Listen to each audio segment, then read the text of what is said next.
هنعمل مع بعض خلطة المحشي المبهر اللي ريحتها تجيب اخر الدنيا. خليكم مع الفيديو بس ما تنسوش اللايك والاشتراك، وكمان هقول لكم ازاي تسووا المحشي ويطلع تسوية واحدة وما يطلعش معجن معاكم او يطلع جزء مستوي وجزء مش مستوي، وهقول لكم ازاي يستوي في دقايق على طول ما ياخدش معاكم سوا. خليكم مع الفيديو لحد الاخر بس ما تنسوش اللايك والاشتراك.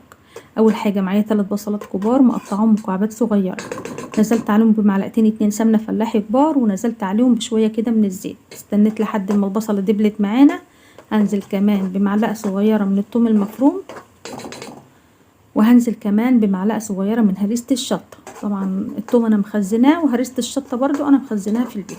تمام. لو ما عندكيش بقى هريسه شطه هتضربي قرن فلفل حامي كده وتفرميه كويس في الكبه وتحطيه. مجرد بس ما نشم ريحه الثوم بتاعتنا هنكون بقى محضرين الطماطم بتاعتنا. الطماطم بتاعتي طبعا انا بخزنها، بتبقى سهله معايا على طول. لو انت الطماطم بتاعتك فريش بتجيبي بقى 2 كيلو طماطم وتضربيهم ضربه كويسه في الخلاط كده، وتنزلي بيهم على التسبيكه على التقليه، وتسيبيها بقى لحد ما تتسبك معاكي خالص وتتبخر من الميه اللي فيها. كده هغطيها واسيبها بقى تتسبك. النهارده هنعمل محشي ورق عنب. ده الورق العنب بتاعنا طبعا انا جايبه جاهز، ده كده بالشكل ده كده. افكه بقى واسيبه لحد ما يتفك معايا خالص والتلج اللي فيه ده يفك خالص. بعد كده هنجيب ميه سخنه على النار وهسلقه، هغليه غلوه واحده بس في الميه السخنه، وبعد كده بطلعه في مصفى واشطفه شطفه كويسه تحت الحنفيه. تمام. عشان طبعا ما بيبقاش نضيف، طبعا اللي بيخزنوه ده ما بيبقاش طبعا غسلينه غسله كويسه.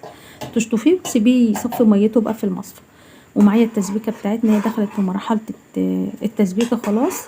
طبعا هي كده، ما تقوليش بقى ضيفي الرز بقى خلاص وكده، لا، استني اصبري خالص لحد ما الميه اللي بتبقى في التسبيكه دي تتبخر وتسمعي صوت البقبقه اللي انتوا شايفينها دي.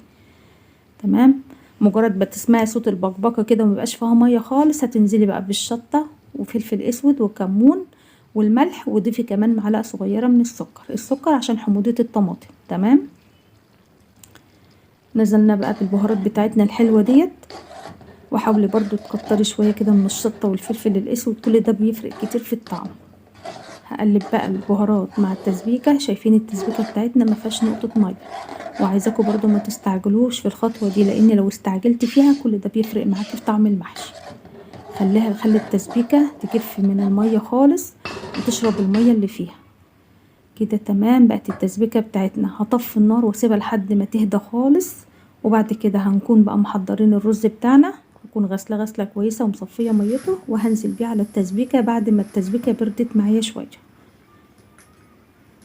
هقلب بقى الرز بتاعنا في التسبيكه كده. طبعا دولت كيلو من الرز، يبقى كيلو من الرز عليهم 2 كيلو من الطماطم عليهم 3 بصلات كبار. حابه بقى تقللي الكميه، حابه تزودي، شوفي بقى انت اللي انت عاوزاه. المهم دولت ده مقدار كيلو من الرز. كده قلبت الرز خلاص. هنكون بقى محضرين الخضره بتاعتنا، وكتري الخضره زي ما انت عايزه. محشي يعني خضره وطماطم وبصل عشان يطلع المحشي حلو معاكي. دي الخضره بتاعتنا. انا واخده بقى حزمتين من كل نوع، حزمتين كبار كده، حزمتين شبت، حزمتين بقدونس، حزمتين كزبره، وواخده كمان ورقتين 2 نعناع مقطعاهم على الخضره بتاعتنا. كده خلاص بقت التسبيكه بتاعتنا جاهزه للحشو.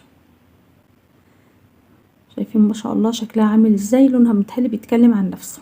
هنجيب بقى الحله بتاعتنا، وقبل ما نحشي ورق العنب بتاعنا بكون مقطعه جزرتين 2 وطماطمتين 2، وجايبه ليمونه كده مقطعه او ليمونتين 2، وارص اللحمه بتاعتنا.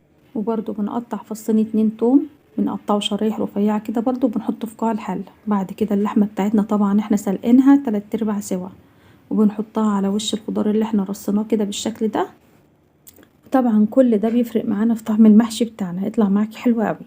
كده خلاص. حشيت الحله بتاعتنا بقت بالشكل الجميل ده. طبعا بقى قبل ما تسوي المحشي بتاعك لازم تكوني سايبه 3 سنتي فاضيين كده من فوق، عشان خاطر المحشي بتاعنا يستوي براحته وما يفرش معاكي. بعد كده هنجيب معلقه سمنه فلاحي ونحطها على الوش، ونكون طبعا محضرين الشوربه بتاعتنا، وتكون الشوربه بتاعتنا مغليه وبتدخن اهو زي ما انتوا شايفين كده. لازم تكون الشوربه معاكي سخنه قوي. هتنزلي بقى بالشوربه شويه بشويه كده، وتهزي الحله عشان الشوربه بتاعتنا تنزل في قاع الحله من تحت. وخطوه مهمه قوي، لازم كل ما تحطي الشوربه كده بتهزي الحله عشان الشوربه تتوزع في المحشي كله. خطوة بقى مهمة اوي يا بنات، مش عايزين الشوربة ديت توصل للوش خالص، عايزينها تبقى بداية السطر التاني. تمام، بداية السطر التاني من فوق. وكل ما بتحطي بتهزي كده، متخليش الشوربة على الوش خالص عشان كده هيعجن معاكي كده. خلاص، عشان بقى ما ياخدش سوا معاكي وكله يطلع سوا واحد، هتجيبي بقى كيسة من اكياس اللبن بتاعتكم، بتقطعيها وبتحطها بالشكل ده، وتجيبي بقى طبق ازاز كده برضو بتكتمي بيه عشان يكتم معانا البخار. الكيسة ديت مش هتخلي البخار يطلع منه خالص، وهيستوي معاكي على طول. هسيبه بقى لحد ما يتشرب، وهديله النار واسيبه لحد ما يستوي. وكده بسم الله ما شاء الله، عايزه اقول لكم الريحه بتاعته تحفه. كده هنشيل بقى الطبق ده بعد ما استوى خالص. نشيل الطبق بقى ونشيل الكيسه برضو. وكده المحشي بتاعنا بسم الله ما شاء الله، عايزه اقول لكم ريحته حلوه قوي. اللهم صل على النبي، حاجه كده خيال يا ناس. يلا بقى يا بنات، جربوا الطريقه ديت وان شاء الله هتعجبكم قوي. مستحيل المحشي يعجن معاكي، ومستحيل تلاقي واحده مستويه وواحده مش مستويه. جربوا الطريقه دي وان شاء الله تعجبكم. يا ريت لو عجبكم الفيديو ما تبخلوش عليا باللايك الجميل بتاعكم والاشتراك في القناه. ولو اول مره تشوفوا القناه يا ريت تشتركوا فيها وتفعلوا الجرس على كلمه الكل، عشان كل ما انزل فيديو يوصلكوا كل جديد. كده المحشي بتاعنا خلاص ما شاء الله، زي ما انتوا شايفينه كده مفلفل وجميل. ودي اللحمه بتاعتنا برضو هحطها بقى على الوش. ما شاء الله الحله مش محروقه ولا اي حاجه خالص، واللحمه بتاعتنا بقى بتحطيها على الوش كده وشم الريحه وكل الطعم. اشكركم على المشاهده، والسلام عليكم ورحمه الله وبركاته. بحبكم في الله.